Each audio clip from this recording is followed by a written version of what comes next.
Muy buenos días, estimados estudiantes. Me da un gusto nuevamente poderles saludar. Hoy me toca pues saludarles desde lejitos porque ya que ustedes no están presentes, pues no esta es una clase en directo, sino es una clase pregrabada. Pero igual pues me da mucho gusto saludarles. Espero que en Dios que todos ustedes estén muy bien y que sigan adelante siempre con sus estudios. Antes que nada, pues quiero felicitarles por la entrega de sus ensayos. Habían unos ensayos muy interesantes, muy bonitos.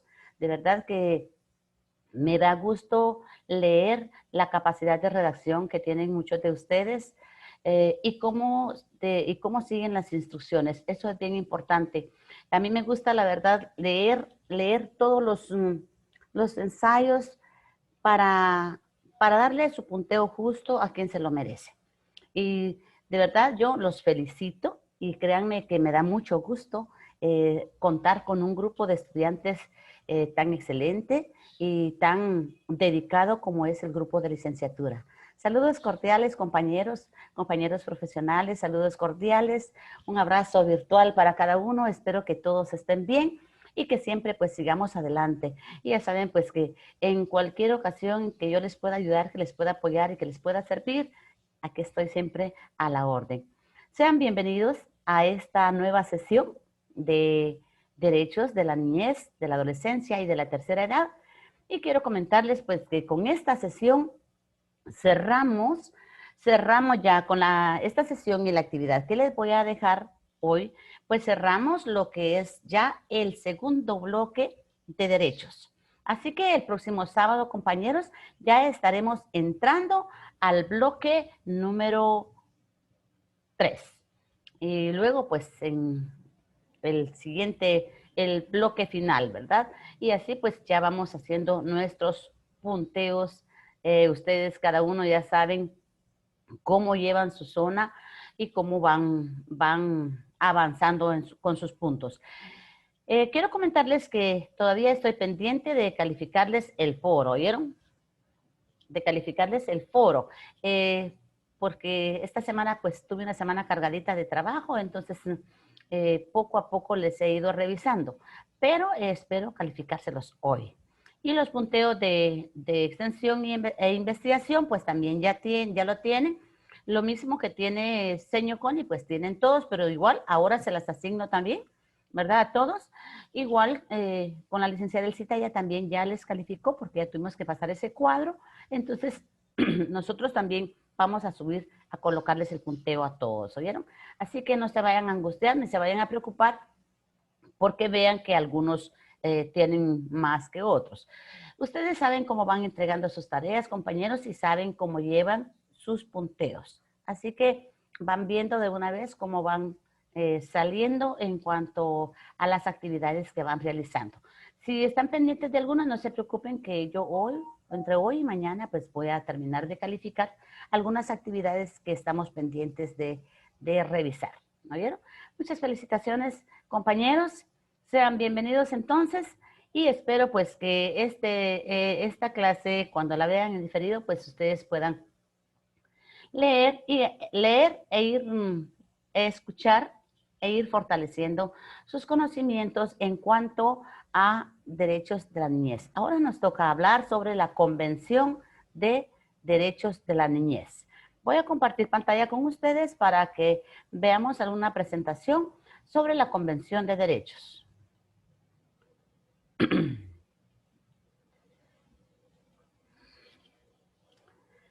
Muy bien.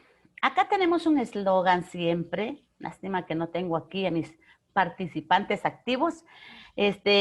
Tenemos un eslogan de derechos de la niñez y dice, no hay causa que merezca más alta, no hay causa que merezca más alta prioridad que la protección y el desarrollo del niño, de quien depende la supervivencia, la estabilidad y el progreso de todas las naciones y de hecho de la civilización humana.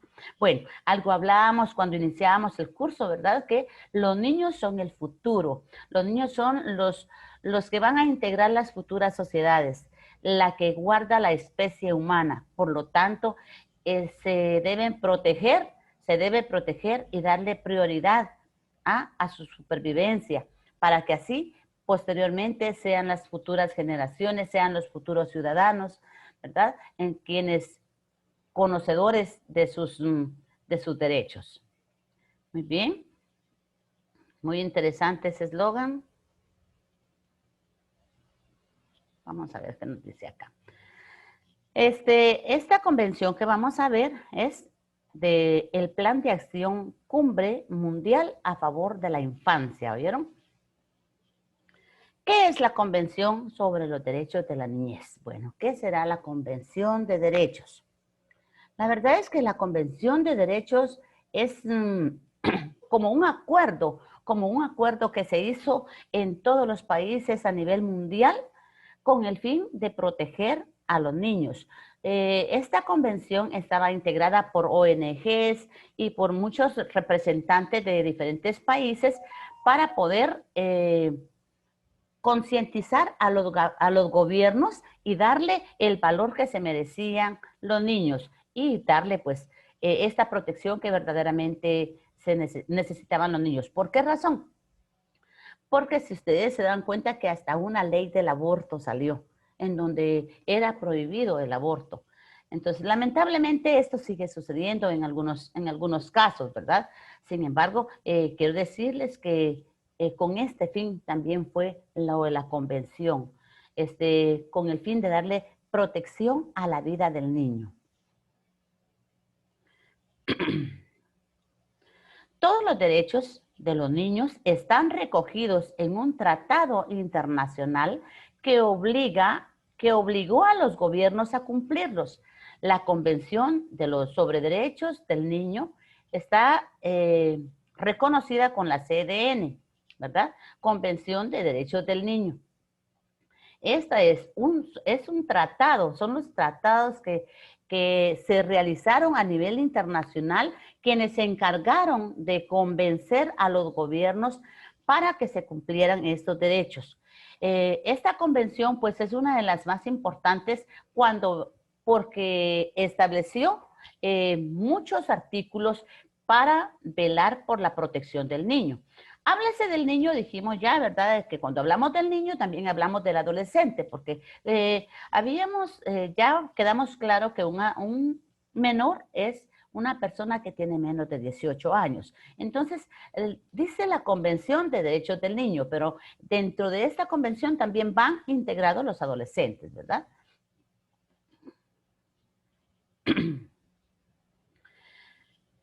Es el tratado más ratificado de la historia. En los 1995, estados que la han ratificado tienen que rendir cuentas sobre el cumplimiento al Comité de los Derechos del Niño. Este es el tratado más importante sobre los derechos del niño, porque se dice acá que se debe manifestar, se debe rendir cuenta cómo se está llevando a cabo, cómo se está cumpliendo, cómo se está promoviendo el cumplimiento de esos derechos. Lógicamente podemos hablar que la convención ha velado y sigue velando por el cuidado, la protección de los derechos del niño. Sin embargo, ustedes saben que no se cumplen a cabalidad. Entonces, siempre, lamentablemente, estas leyes, estos acuerdos, estos tratados no se cumplen al 100%, ¿verdad?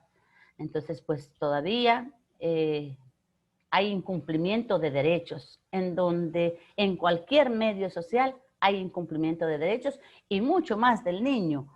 ¿Cuántos niños no ven ustedes trabajando a temprana edad?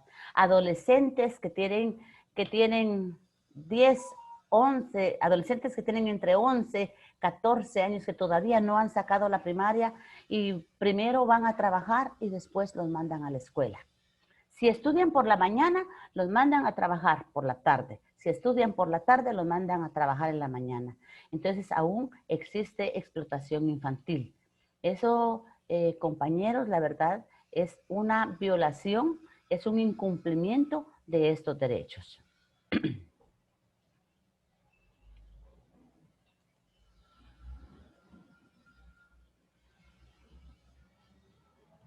los 54 artículos. Veamos bien por cuántos artículos está compuesto. Recordemos, compañeros, que yo de las presentaciones hago los cuestionarios virtuales. Entonces les recomiendo que tomemos muy en cuenta las presentaciones. ¿Oyeron?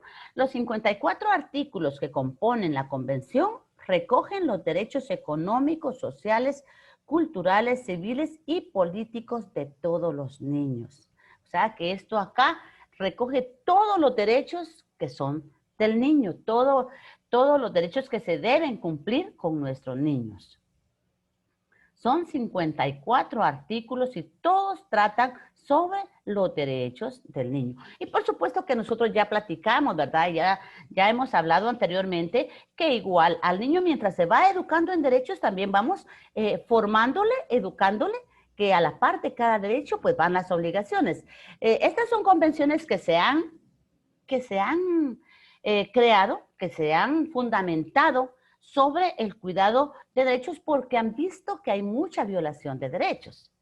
Sin embargo, ya hemos platicado que a los niños, cuando los educamos en materia de derechos humanos, debemos decirle que cada derecho, pues, también tiene su obligación. Y de esta manera, pues, vamos formando y educando al niño. Pero también debemos enseñarle a reconocer cuáles son sus derechos. Al niño también debemos enseñarle. El niño debe estar enterado de cuáles son sus derechos para que vaya aprendiéndose a defender como un ser social, ¿verdad? Como un ser humano. Porque si ustedes se dan cuenta, hay muchos niños que les violan sus derechos y cuando estos niños no aprenden, no se forman ni aprenden a reconocer cuáles son sus derechos, cuando son adultos tampoco saben cuáles son sus derechos y ustedes no me dejarán mentir. A veces hay derechos que uno no sabe que los tiene. Entonces, sin embargo, cree que no respeta a las otras personas sabiendo que tiene ese derecho. Pero si no lo reconoce, si no sabe que ese es un derecho que la defiende, que la protege, que lo protege, entonces el niño no va a conocer nunca ni se va a educar nunca en lo que es materia de derechos humanos, ¿verdad?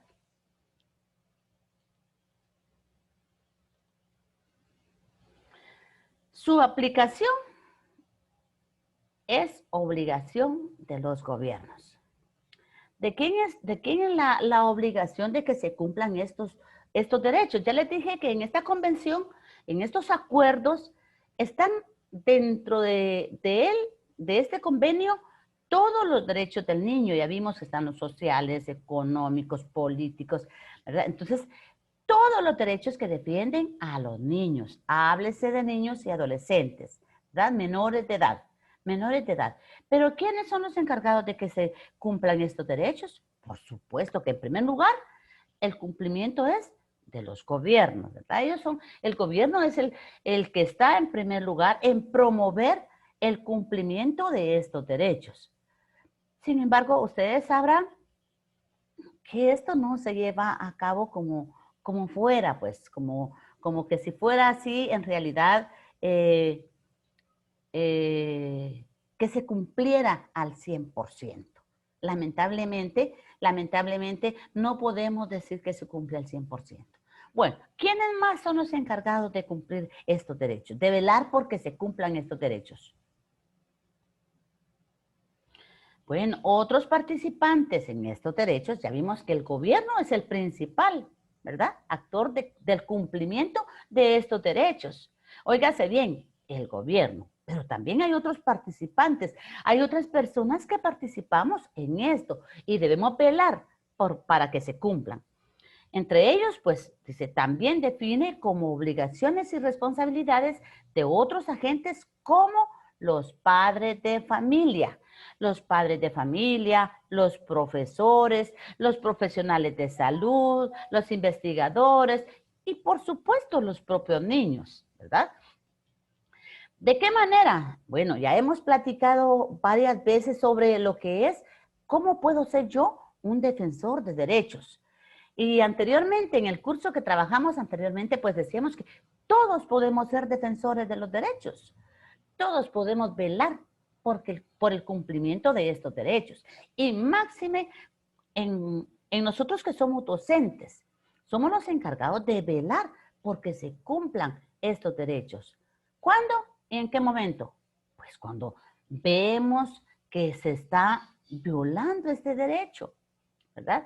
¿Cuáles son los derechos del niño? Entonces ya sabemos que el niño pues tiene derechos sociales, tiene derechos económicos, tiene derechos, ¿verdad? Derecho a la educación y tantos derechos, ¿verdad? Derecho a la educación, a una familia, a un ambiente sano, alimentación, a salud. Entonces, pero en nuestro caso, que sabemos que somos las personas que podemos palpar más de cerca una situación cuando se está violando un derecho, somos nosotros cuando vemos que violan en nuestros niños el derecho a la educación. ¿Cuántas veces ustedes no se han dado cuenta que a un niño, por ejemplo, lo mandan a clases, pero no le dan tiempo ni que realice sus tareas? Lo mandan, eso sí lo mandan, ¿verdad? A clases, pero no le dan tiempo porque el tiempo en la casa es para trabajar. Lo mandan a vender frutas, lo mandan a jalar verduras, lo mandan a trabajar. ¿Para qué? Para ayudar el sustento diario de la casa. Es cierto, yo no voy a discutir en ningún momento en cuanto a esto. Sabemos que los niños también pueden ser pequeños colaboradores con las obligaciones de la casa, que el niño también puede recoger su plato, que lo puede lavar, que puede ayudar, colaborar con la limpieza de la casa, puede hacerlo. No estoy en discusión en cuanto a esto, pero sabemos también, por ejemplo, en el área rural, ¿qué dicen los padres de familia a veces con la educación de los niños? Y máxime si es un niño ya que tiene entre 13 y 14 años, ¿no? No lo echo a la escuela porque me sirve para trabajar.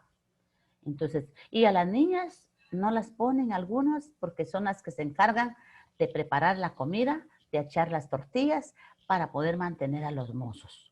Esa es una situación bien difícil que se da, compañeros, en cuanto a violación del derecho a la educación. Y nosotros como educadores, pues es el que más nos conviene defender como educadores.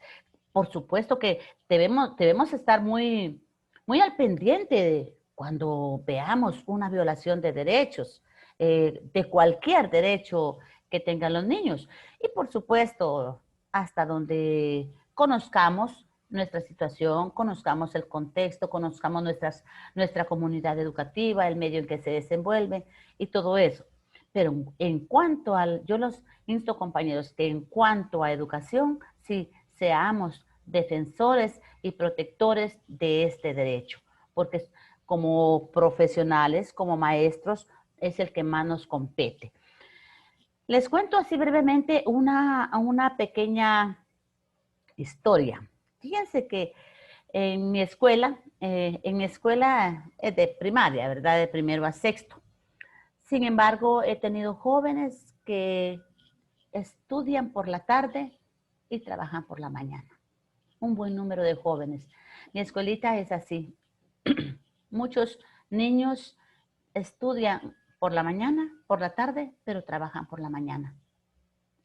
Y créanme que a veces tengo jovencitos que me da lástima, ya llegan grandecitos a la escuela y cuando nosotros realizamos los censos, obligamos al padre de familia a que los debe mandar a la escuela.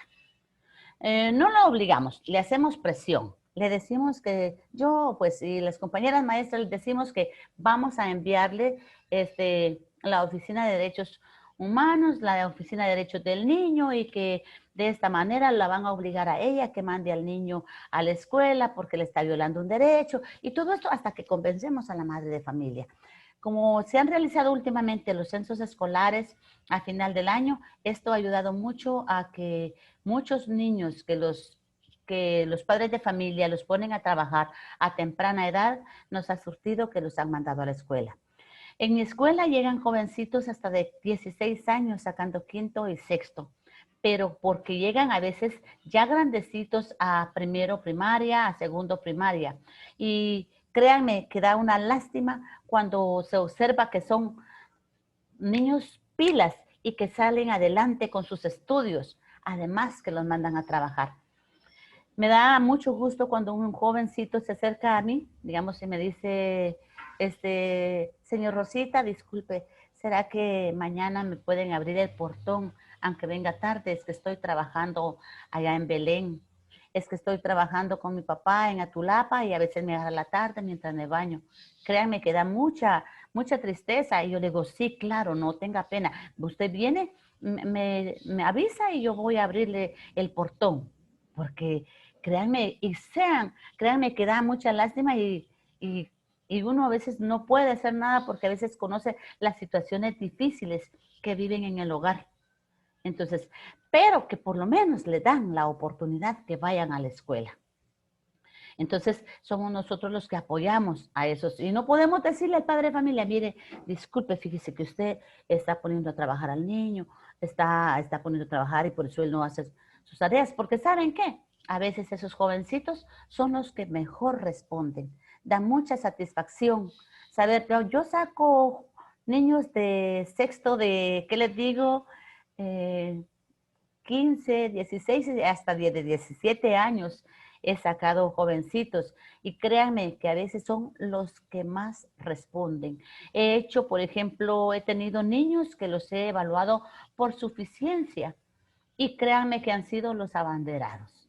Recibí un niño una vez que ya tenía 11 años en primero. Yo vi que el niño era muy pilas, muy bueno para estudiar. Y entonces, bueno, gestioné con el supervisor y le hice, lo evalué por suficiencia y lo pasamos a segundo. A final del año lo pasamos a tercero y al siguiente, y el niño seguía siendo el abanderado, les cuento. Al siguiente año, igual a mediados de año, lo evalué por suficiencia y lo pasé a quinto, ajá, a cuarto, algo así. Y créanme que a cuarto, y así se fue, solo quinto y sexto finalizó, solo ese año salió de 16 años y él siempre fue el abanderado y un patojo bien centrado. Y seguía trabajando y apoyando a sus papás, pero hay situaciones que uno no puede a veces hacer nada, decirle, mire, usted le está violando el derecho al niño, o mire, usted no lo tiene que poner a trabajar, porque también tiene que enseñarle a trabajar, y a veces cuando se conoce la situación, que es bastante difícil, era una familia muy pobre, y entonces pues él tenía que colaborar. Pero no le quitaban el derecho a la educación, aunque sea de esta manera, pues lo mandaban. Sin embargo, he tenido algunos casos, les cuento esta experiencia. Sin duda, alguna de ustedes también se han encontrado con muchas situaciones de la misma manera. Fíjense que una vez íbamos a ir a unos juegos departamentales y casualmente mi escuela clasificó en el segundo lugar y también pues teníamos que ir a los juegos y eran ahí por Progreso o Azatoya. Pero, ¿cómo hacíamos con los niños? Si tenían que llevar equipo, ¿verdad? Porque era una semana la que nos íbamos a estar allá. Y entonces, un niñito, un jovencito de 12 años, le digo yo, miren, tiene Alex ese listadito, tienen que tener 5 pares de calcetines, tienen que llevar ropa interior, tienen que llevar una pastita colgate, les hice su listadito de cosas que tenían que llevar. Y me dice él, Saúl, se llama él, ay, señor Rosita, pero si yo no puedo comprar eso, me dice. Nos dice al maestro de física y a mí. ¿Y por qué? Le digo, pero mi amor, ¿y no usted trabaja por la mañana? Pues sí, me dice, pero lo que pasa que ese dinero mi mamá me lo quita, me dice, ¿verdad? O yo, bueno, yo se lo quita, le digo yo. No, me dice, bueno, yo se lo doy, pues, me dice, va. Ah, de veras, le digo. ¿Y eso por qué? Le digo. Lo que pasa que es para pagar el cuarto. Y entonces, ¿qué podemos hacer en esta situación, compañeros? No le vamos a poner una demanda a la señora en este caso. Entonces, bueno, le digo yo, vaya, no se preocupe, nosotros vamos a comprarle sus cosas. Y luego, pues, nos pusimos de acuerdo con el maestro de física y le compramos sus implementos para llevarlo siempre a los juegos. Y entonces, pues, esto, compañeros, son situaciones que nos toca que vivir a los docentes, pero que nosotros tenemos que también estar al pendiente. ¿Por qué razón? Porque somos los que podemos palpar esta situación. Ahora bien, cuando yo observo, yo sé que ustedes también se han encontrado en muchas situaciones en que no quieren mandar a estudiar al niño porque definitivamente lo van a poner a trabajar, pero porque el padre de familia dice, tiene que aprender a trabajar. Entonces, claro, tiene que aprender, pero tiene que darle por lo menos la oportunidad que saque sexto primaria, le digo yo. Y créanme que yo sí promuevo el, el paso al básico. Yo le doy charlas de motivacionales, concientización a los padres de familia, con el fin de promover, porque es muy satisfactorio cuando vemos que nuestros jóvenes que fueron nuestros estudiantes en sexto primaria, o que salieron de nuestro instituto, llegan a ser profesionales y luego son servidores de la sociedad. Luego es bonito cuando usted va al banco, cuando usted va a COSAJO, cuando usted va a cualquier institución y se encuentra un estudiante. Entonces eso como que le llena mucho de satisfacción. Y máxime si usted gestionó, veló porque no fuera violado el derecho a la educación. ¿Por qué les hablo sobre este derecho, compañeros? Porque es el derecho que nos compete más a nosotros, ¿verdad? Muy bien, esto pues es un derecho que debemos proteger nosotros como docentes.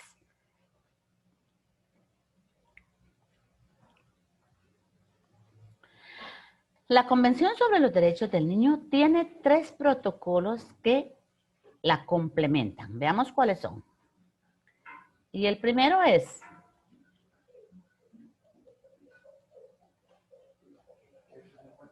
el protocolo relativo a la venta de niños y a la prostitución infantil. Bueno, ya hablábamos cuando les violan el derecho a la educación a los niños. Acá es otra situación más difícil. Dice el protocolo de la venta de niños. Lamentablemente, en otros países, gracias a Dios, con nosotros no es una problemática que sea bastante fuerte, pues, la venta de niños. Sin embargo, en otros países sí, ¿verdad?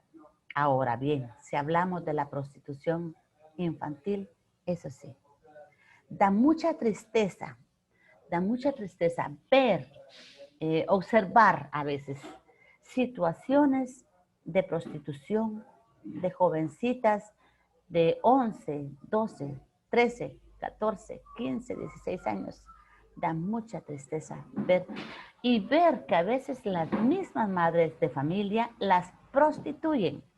Las mismas madres de familia las venden, las prostituyen. Y luego, ¿qué pasa? Después, ¿cuál va a ser el resultado de esta situación? Vamos a ver después a una niña chineando una niña. Niñas de 16 años, 14 años, con un bebé, con un embarazo prematuro. Y eso da, compañeros, mucha tristeza ver esta situación en nuestras sociedades. Y ustedes no me dejarán mentir porque en toda nuestra sociedad se ve esta situación. El segundo protocolo es relativo a la participación de los niños en los conflictos armados. ¿Qué culpa tienen los niños de las situaciones que han pasado?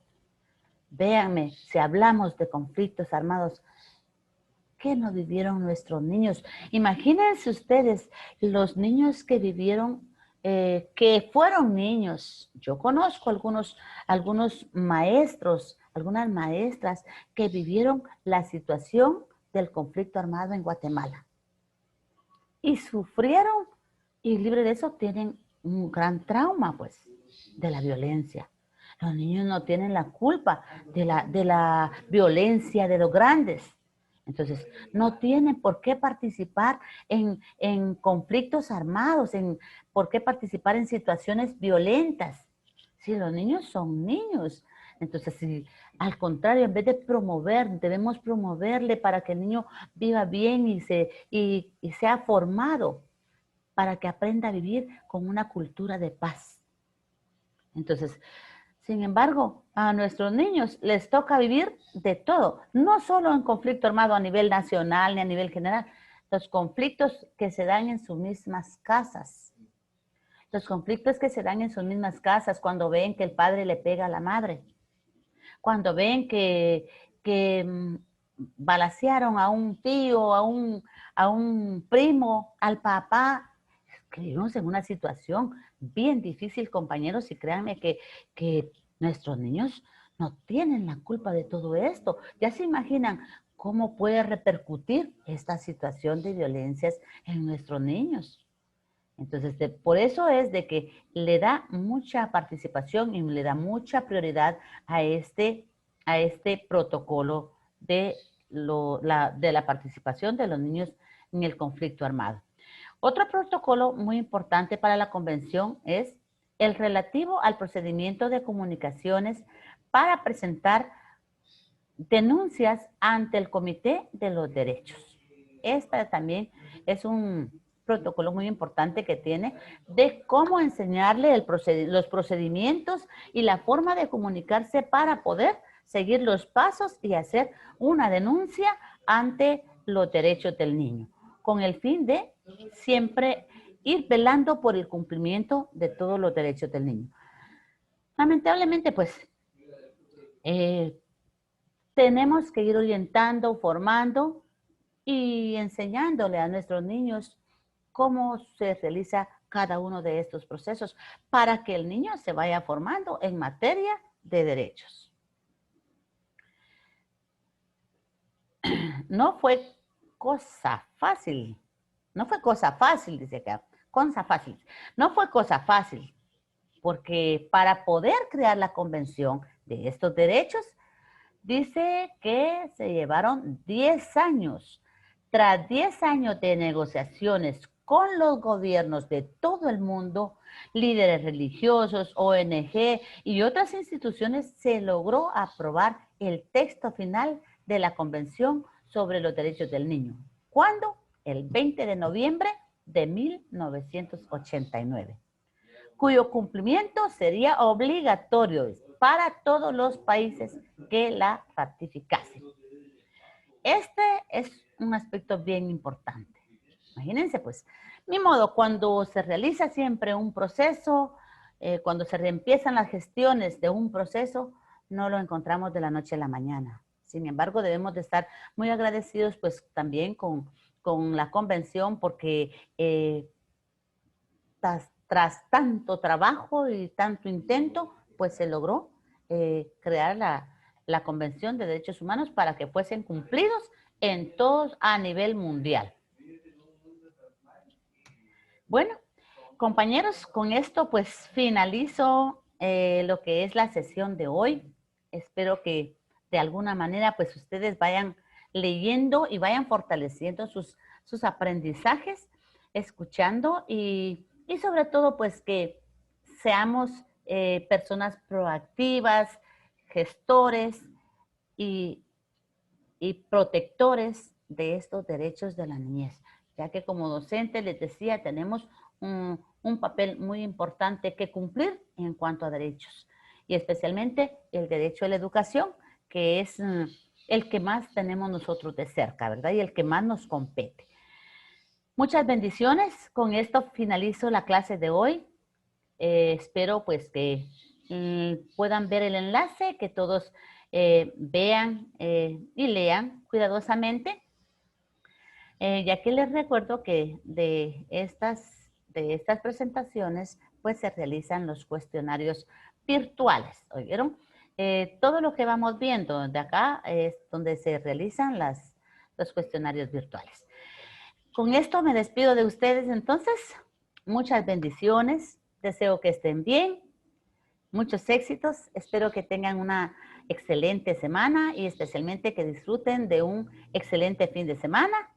Que Dios les bendiga y nos vemos hasta pronto. Buena tarde.